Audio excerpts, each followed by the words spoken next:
കർണാടക വനമേഖലയിൽ ഉരുൾപൊട്ടൽ ഉണ്ടായതിനെ തുടർന്ന് കണ്ണൂർ നുച്ചിയാട് പുഴയിൽ ജലനിരപ്പ് ഉയർന്നു. വട്ട്യംതോട് പാലം വെള്ളത്തിനടിയിലായി. സന്തോഷുണ്ട്. കൂടുതൽ വിവരങ്ങളുമായി സന്തോഷ്, എന്താണ് സ്ഥലത്തിപ്പോഴും മഴ തുടരുകയാണോ? എന്താണ് ഏറ്റവും പുതിയ വിശദാംശങ്ങൾ?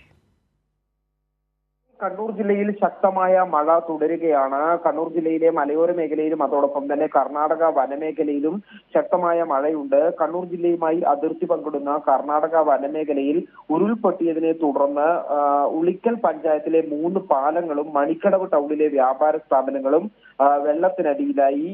ഈ ഉളിക്കൽ പഞ്ചായത്തിലെ വട്ട്യാന്തോട്, ചപ്പാത്ത്, വയത്തൂർ പാലങ്ങളാണ് വെള്ളത്തിനടിയിലായത്. മണിക്കടവ് ടൗണിൽ വ്യാപാര സ്ഥാപനങ്ങളിൽ വെള്ളം കയറിയിട്ടുണ്ട്. പുഴയുടെ തീരങ്ങളിൽ താമസിക്കുന്നവർ ജാഗ്രത പാലിക്കണമെന്ന് പഞ്ചായത്ത് മുന്നറിയിപ്പ് നൽകിയിട്ടുണ്ട്. അതോടൊപ്പം തന്നെ ഇരിട്ടി താലൂക്കിലെ ബാവലിപ്പുഴയും ചീങ്കണ്ണി പുഴയും കരകവിഞ്ഞ് ഒഴുകുകയാണ്. ആറളം പാലപ്പുഴ പാലം വെള്ളത്തിനടിയിലായിട്ടുണ്ട്.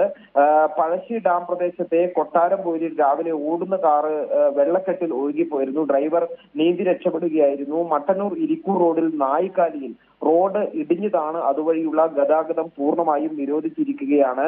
അഞ്ചരക്കണ്ടിയിൽ ഒരു മതിൽ ഇടിഞ്ഞു വീണുണ്ടായ അപകടത്തിൽ നിന്നും പെൺകുട്ടി തലനാരിഴക്കാണ് രക്ഷപ്പെട്ടത്. അതോടൊപ്പം തന്നെ കൂത്തുപറമ്പ് ഭാഗത്ത് നീർവേലിയിൽ വീടുകളിൽ വെള്ളം കയറിയതിനാൽ അവിടെ നിന്നും ആളുകളെ മാറ്റി പാർപ്പിച്ചിട്ടുണ്ട്. മട്ടന്നൂർ മേഖലയിലും ഈ മട്ടന്നൂർ കീഴല്ലൂർ ചെക്ക് ഡാം കരകവിഞ്ഞ് ഒഴുകുന്ന സാഹചര്യമാണ്. കീഴല്ലൂർ വേങ്ങാട് മേഖലകളിലായി 20 കുടുംബങ്ങളെ ബന്ധുവീടുകളിലേക്ക് മാറ്റി പാർപ്പിച്ചിട്ടുണ്ട്. ഏതായാലും ജില്ലയിൽ അതീവ ജാഗ്രത തുടരുകയാണ്.